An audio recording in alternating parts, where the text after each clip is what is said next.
भारतीय जनता पार्टीचा।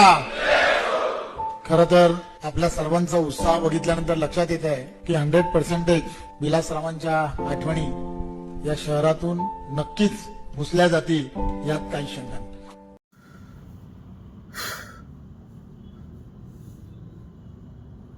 आदरणीय श्री रवींद्र चव्हाण साहेबजी, तुम्ही म्हणताय की विलासराव देशमुख साहेबांच्या आठवणी पुसल्या जातील। कसं शक्य विलासराव साहेबांच्या आठवणी पुसणं? जे जे नव्हतं ते लातूरला हवं बोलणारे विलासरावजी देशमुख, आज लातूर जिल्हा हा फक्त आणि फक्त विलासरावचा जिल्हा म्हणून ओळखला जातो। ज्या जिल्ह्याची ओळख फक्त भूकंपग्रस्त होती किंवा भूकंप झालेला जिल्हा अशी ओळख होती, त्या जिल्ह्याची ओळख ह्या माणसांनी पूर्ण चेंज केली की आज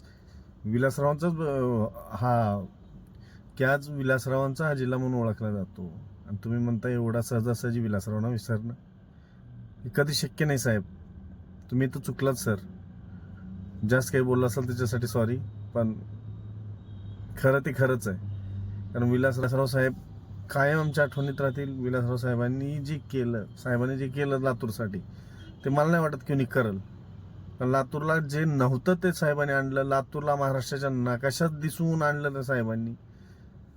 हा, लातूर होता नकाशात, असं नाही म्हणत की ते नकाशात नव्हता, पण त्याची ओळखच होती की भूकंप झालेला जिल्हा। पण आज भूकंप झालेला जिल्हा कोण म्हणत नाही, आज म्हणतात विलासराव साहेबांचा जिल्हा।